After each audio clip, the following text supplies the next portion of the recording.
একবার চার বন্ধু মিলে সিদ্ধান্ত নিল এক বড় রেস্টুরেন্টে খেতে যাবে। তারা অনেক কষ্ট করে কিছু টাকা জোগাড় করলো এবং বড় রেস্টুরেন্টে খেতে গেল।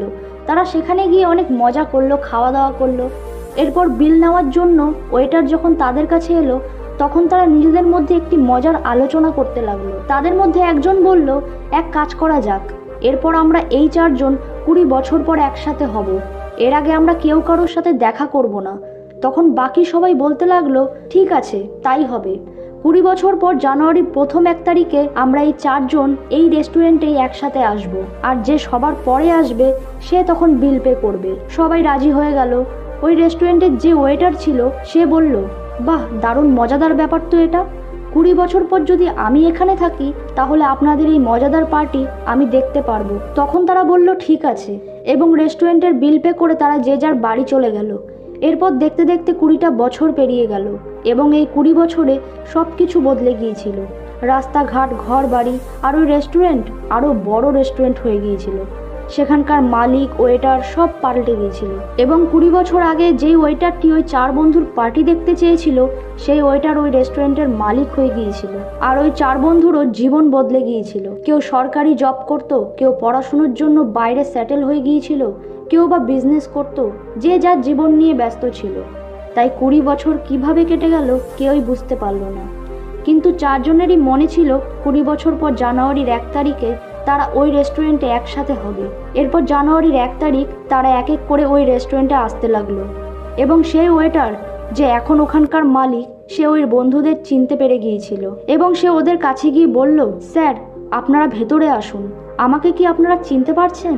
আমি সেই ওয়েটার যে 20 বছর আগে বলেছিলাম যদি আমি 20 বছর পরে রেস্টুরেন্টে থাকি তাহলে আপনাদের মজাদার পার্টি দেখব, আর আজ আমি এই রেস্টুরেন্টের মালিক।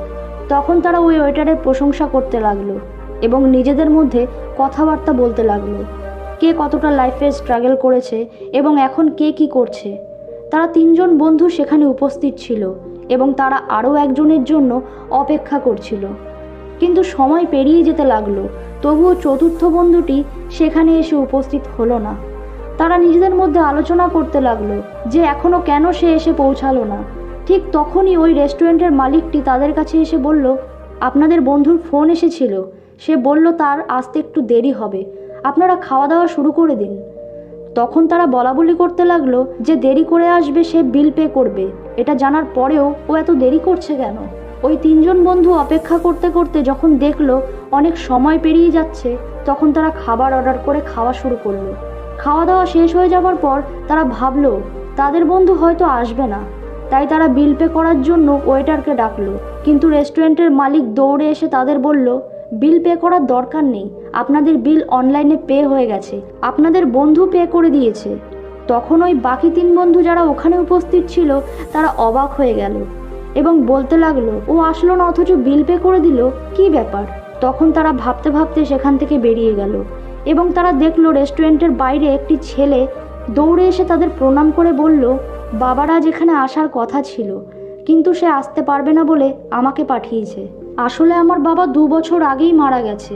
আমার বাবার ক্যান্সার হয়েছিল, তাই সে জানতো সে আর বেশি দিন বাঁচবে না, তাই আমাকে তার বন্ধুত্বের কথা জানিয়েছিল। সে বলেছিল 20 বছর পর তারা এই রেস্টুরেন্টে একসাথে দেখা করবে। বাবা এটাও বলেছিল আপনাদের খাওয়া দাওয়ার আগে তার মৃত্যুর খবর যেন আপনারা জানতে না পারেন, কারণ বাবা চায়নি তার কারণে 20 বছর পর আপনাদের একসাথে হওয়ার এই সুন্দর মুহূর্ত নষ্ট হয়ে যাক। তাই আমাকে সবটা বুঝিয়ে দিয়েছিল। বাবা এখন এই পৃথিবীতে নেই, কিন্তু সে চায় আপনাদের এই বন্ধুত্ব সারা জীবন থাকুক। এসব কথা শোনার পর ওই 3 বন্ধুর চোখে জল চলে এলো এবং তারা বলল, আমরা যদি এই গেমটা না খেলতাম তাহলে এই 20 বছরে আমরা আমাদের 4 বন্ধু মিলে অনেক সুন্দর সময় কাটাতে পারতাম। তখন আমরা মজার ছলে ভুলেই গিয়েছিলাম যে 20 বছরে অনেক কিছু পাল্টে যাবে। যেই সময়গুলোকে আমরা ত্যাগ করেছি সেই সময়কে আমরা চাইলেও আর ফিরে পাবো না।